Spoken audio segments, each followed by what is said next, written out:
Today we're out in Newport Beach, California with Megan and Casey. It's an engagement style shoot, but for a wedding shoot, the posing and post-production will all be the exact same. Stick around until the end of the video to watch all the images get edited with my preset pack. You can get them over at Patreon if you do not yet have them. Taylor Jackson, shooting 67 weddings last year. Taylor Jackson, welcome. So Taylor, you are well known in this community. You're an amazing photographer. Today we're actually doing a lot of different projects. We're doing a short film as well as this shoot, and now this shoot is part of the short film, so that explains Tim and Blair over there. I also have my new 360 cam, so hopefully you guys enjoy the footage. I'm gonna have you guys just kind of over here for a few. Oh, you have to take the lens cap off to take photos, just in case you're wondering. This already looks really, really good though. Whoa, 360. Oh, I promise not to do that again. I brought my 7200 for the first time in a long time. Usually I'm on an 85. Thought I'd switch it up today. That's good. And you guys can like put both arms around each other and get really close for... All of these presets are available on my Patreon if you're interested. Looks good. And if you want to kiss for one or give her a kiss on the cheek, maybe, if that's... Awesome. And I'm going to have you guys... I do that again. That was really nice. I do my best just to not over direct, and if they're doing something good, work with that rather than coming up with things that maybe aren't so natural to them. That's good. And you guys can just look at each other and just pretend you're going for like a little walk.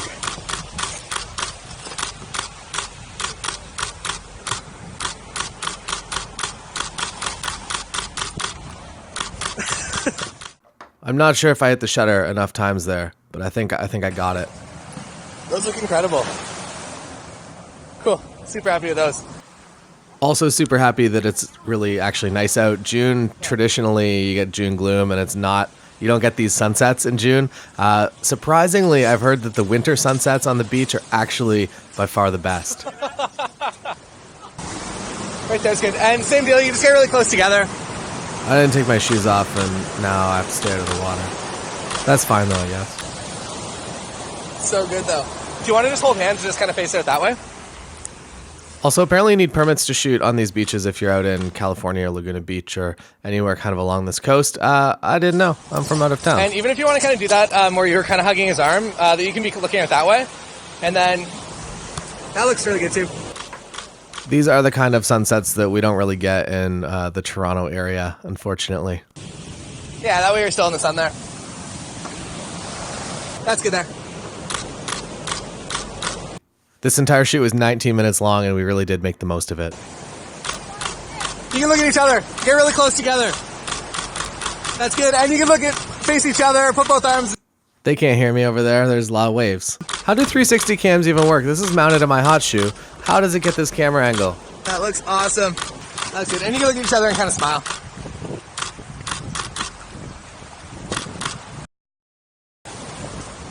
Those look crazy good. Trying to do kind of the half sun thing here, but I like when the sun is behind the couple a lot better. Like this.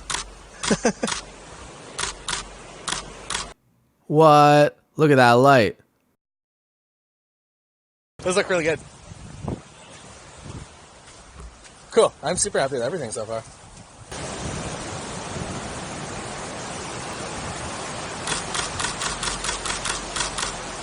This is a sequence of waiting for a wave. No wave. Now wave.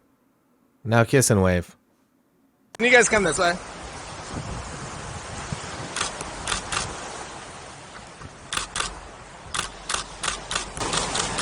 Oh, it's coming quick.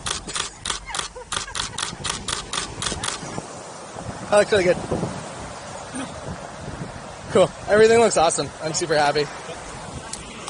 Sweet.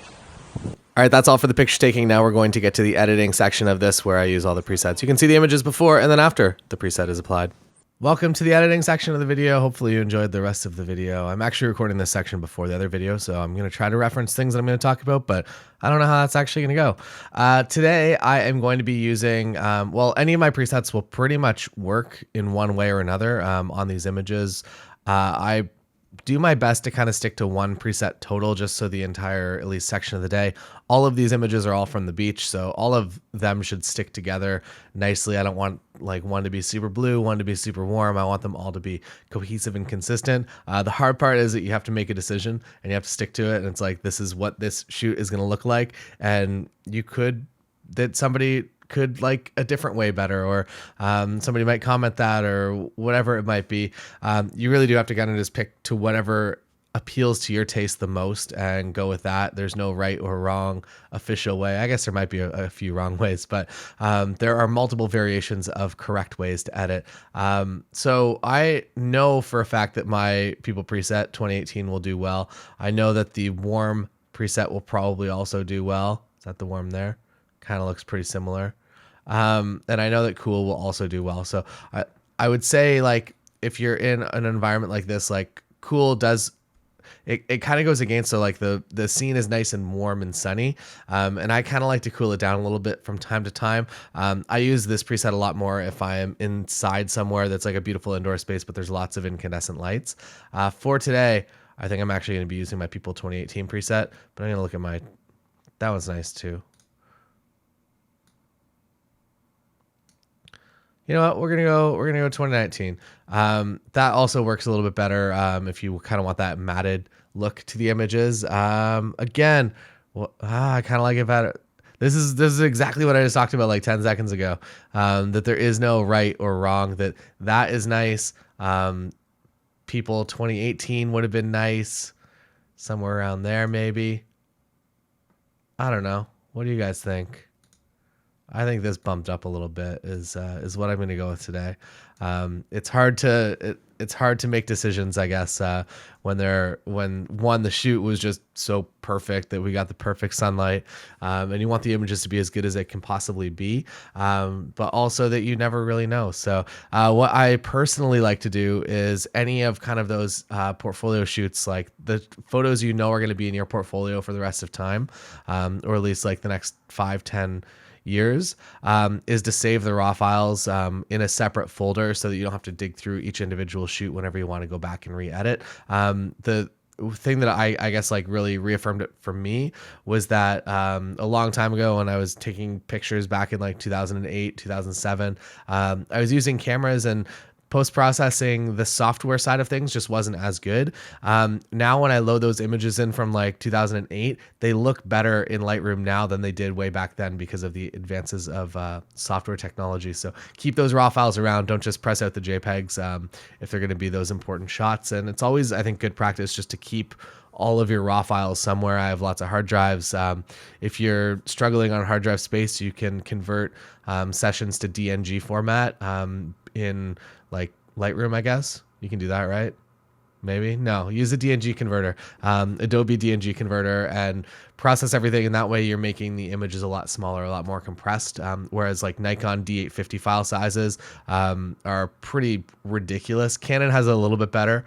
But the Nikon file sizes are ridiculous. So convert those to DNGs if you know that like it's simply for backup, and then a lot more is going to fit on a drive, and then maybe duplicate that drive rather than just like, I don't know, filling up lots. I feel like that's the easier way. Duplicate 2 drives, same backup images from like a calendar year, all in DNG format, so everything fits on like 2 terabytes or whatever. All right, let's get back to this thing. So I'm going to select all, Command A, and then Shift Command S. And I'm going to pull up this. White balance was all consistent. And I just want to copy over everything. So this is just like my straight, I guess, like flat, boring line edit of everything that I think is going to be pretty accurate because I usually shoot roughly the same in camera. I think the most important reason to shoot manual is not to like brag that you can shoot manual or really just like have like complete control over any lighting conditions. It's to just speed up your post-production time, and you know how you shoot, and if you can get consistent images when you get back into post-production, like just kind of one click will work for pretty much half of this shoot. And then we get into some more kind of like direct, really intense backlit stuff. Actually, honestly, like it kind of works. So I'm gonna go through these images kind of one by one and see how everything works. The highlights are a little bit gone, but I am quite okay with that because it's a nice looking image. What you could do is something like that and then bump the shadows up. Maybe I like that. Again, just all about experimenting to find what you like. And then the other thing that I've done a few times in the past is that you can kind of use this gradient filter here just to pull in sections. So that was obviously not, I don't really want it on their face. I just want to kind of create a little bit of a natural vignette, but a vignette that doesn't 100% look like it's just the cliche, like all the corners kind of creeping in. And then I might try one up here with just a little bit of highlights down. Does not a whole lot. It'll do some in print. And then what you can do is you can go through here and I change contrast down, shadows up, just to add a little bit back to their skin tone. Not even really that much, just something around there. Cool. So I'm pretty happy with that image. Moving on to next image. I almost like this one exactly as it is. It could be considered maybe a little too blown out in the background, but I am totally cool with it. Another thing you can do with graduated filters is you can just like add warmth back to the scene. So if you feel like the warmth level isn't matching what's going on, or you want a little bit more sun flare, you can just kind of like really warm an image up like that, and it doesn't look too over processed. It just kind of looks like that's what it naturally did. And then same deal, just like a little bit kind of exposure just to frame back into the image, I think is nice. So you're just kind of creating like this little natural frame that just directs without being too crazy overpowering. I am just super happy with that image. The reason I guess that these ones didn't work out quite as well is because we were closer to kind of dark spaces, whereas this, they were in the open where all the sand is just reflecting perfectly off them. Shooting in beach scenes is something that's like pretty ideal. Actually the most ideal is actually shooting out in the snow for lighting, but it's super cold and nobody really wants to hang out in the snow. So I actually increased the contrast right here for like the first time in a long time. I'm also going to edit these people out, but I might do that in Photoshop just to make my life a little bit easier. You could do it here with this little spot removal tool. See if it works out.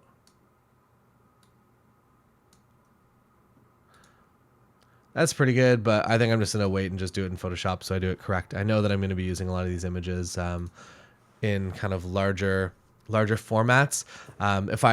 If this was, for instance, like a candid from a wedding that I knew would never be larger than like pretty much a computer monitor or a cell phone, maybe I would have gone a little bit faster to do that retouch, but because I know it's going to be a bigger image, I'd like to make it as perfect as possible. All right, looking good. These look like the quintessential Orange County, California images, which is what I went there to get. So I'm happy that it worked out. I feel like it's a little too disconnected up there, so I kind of like that actually. Bring that back a little bit. Cool.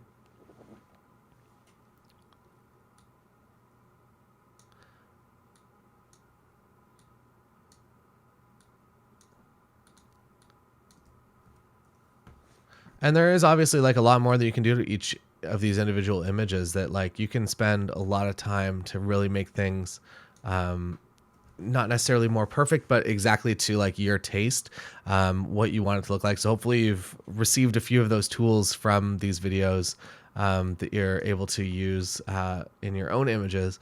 And it really is just kind of all about experimenting. I don't really love that image.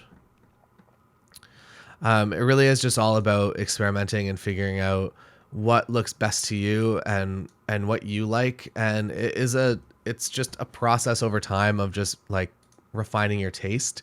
The button that I keep clicking down here is the previous button, by the way. It's hidden behind my face, but that just copies your settings over from your last photo.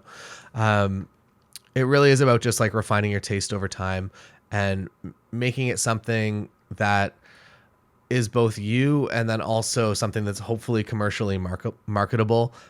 If you're editing in a way that just like isn't what people want from weddings, it's great to be your own self and be unique and create work that no one else is creating, but you have to be sure that you're actually creating work that people like. And I think that there is a small amount of people or a small amount of just like that you kind of have to do the same as everyone else on some level just to make sure that you're kind of in that ballpark, because I think overall, like when people are looking for wedding photographers, they don't want to go too extreme.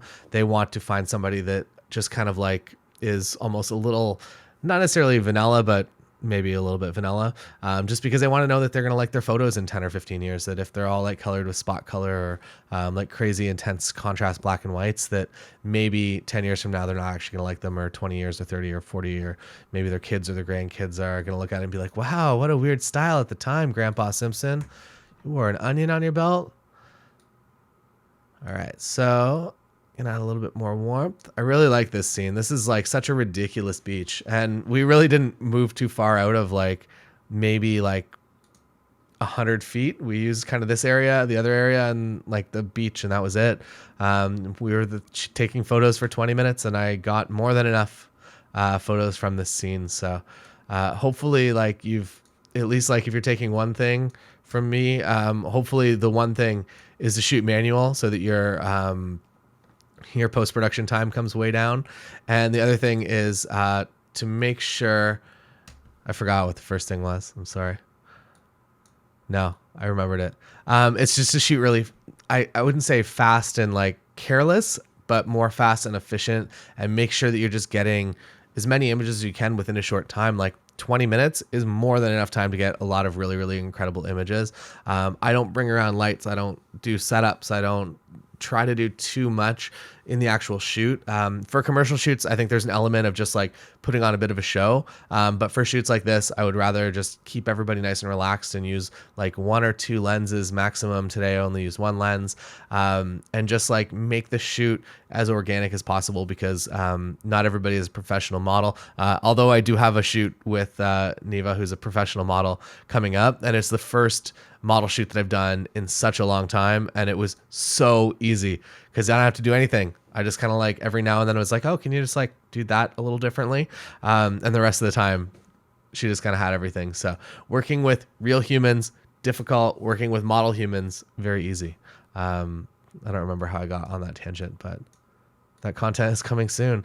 This is a bit of a hard kind of crosslit scene. I tried this, and then I tried to flip it so her face was in the shade. Maybe I'll roll through a few more presets here.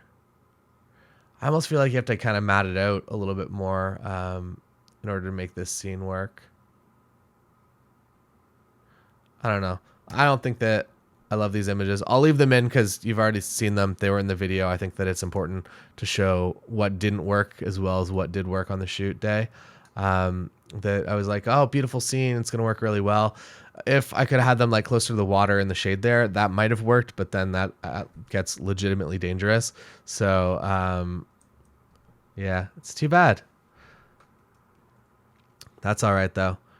I would say of everything that we tried, there was only kind of this spot that didn't work. Everything else worked out really well. So I think that's another thing, like over your time as a photographer, you'll just learn what works, and you'll learn how to do that really fast. So maybe now your sessions, it's taking an hour to get like 35 great usable images. But in the future, you can probably do that in like 10 or 15 minutes. If you're in a good location, you know exactly what's going to work.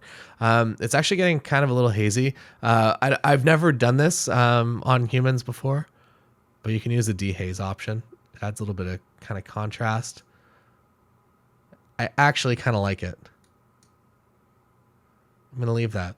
This rock is too big in the foreground. I wish that I wouldn't have had that rock in the foreground, but I think I was also running away from waves. That minimized it a bit. Maybe we'll just make it the natural frame. Natural frame of the shoot. That's all right. That looks nice. That is most California, Orange County. You can bring back more highlights, but I feel like it's okay to let them kind of go like that. It's a warm scene, and I feel like that's pretty nice. All right, now they're out from behind the rock. I'm gonna add a little bit of dehaze. I've never done that to people before. I do that a lot. Dehaze is an incredible tool when it comes to landscape photography, but I've really never done it. Oh man, it looks good underexposed too. I don't think that's my style. I think my style is more kind of up here, but it does look really, really incredible like that as well. I like this guy. Hey man.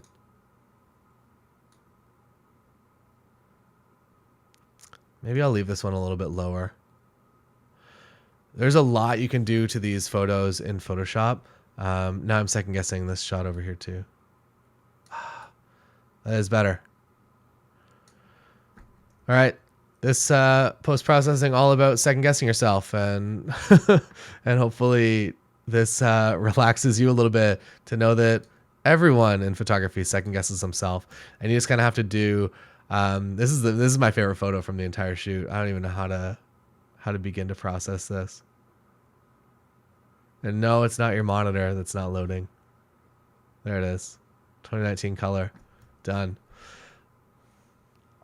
That everyone kind of second guesses themselves. So I'm going to pull from this scene that was pretty similar to this scene, and I'm going to copy these over with the previous button. Yeah, so definitely, like, traditionally I would probably have the image. I know this one's fine. Just all about second guessing yourself. And then the last level that you can second guess yourself again is when you upload this to Instagram and you do a whole new edit on it from what you've done here. These were my favorite photos from this section here. Just this scene of all the water crashing in. I like this a lot. I feel like the water is almost maybe a little bit too distracting because it's pretty crazy. Also, this image will take some effort to Photoshop this guy out, so I'm going to make sure it's an image that I actually 100% that I want to keep. I think it's nice. I almost feel like what would this look like with Summer Cool, because it's getting really no, that is too matted, faded out for this scene, I think. It's also, I think the white balance variations are the way that the light is kind of catching the front element of my lens. I'll make a video about this eventually. It's kind of a silly thing that I do, but I don't necessarily clean my lens a lot or at all, really. If it gets like really dirty, I will, but I kind of almost want like a little bit of like dust on the front element of my lens, especially my 7200, because it handles flare so well, and I actually want like some of that flare back. So I kind of do that in physical rather than in post, which is why like images like this kind of really light up a little bit more than they might usually light up. But more so it happens whenever the light is actually hitting like my physical lens, like it is kind of right here, even though it's just out of frame, but it definitely is kind of making a softness that the lens wouldn't have necessarily had on its own. All right, running away from water. More of the quintessential California images. Click previous. And I do find that the more the sun comes down, the higher my white balance has to get. If actually you'll see this eventually, but I just did a wedding yesterday that I was actually at like 10,000, like I maxed out the Kelvin just to get a few shots that looked kind of the best, and it was because it was right towards the end of sunset, and you kind of have to do that sometimes. So don't be afraid to like go into Kelvin on your camera and really crank up the white balance to be where it should be exactly. All right. So this is all for today. I hope that you enjoyed, and I hope that you had a good time watching this video and you learned something. I'll see you next time. Probably tomorrow, actually. See you then.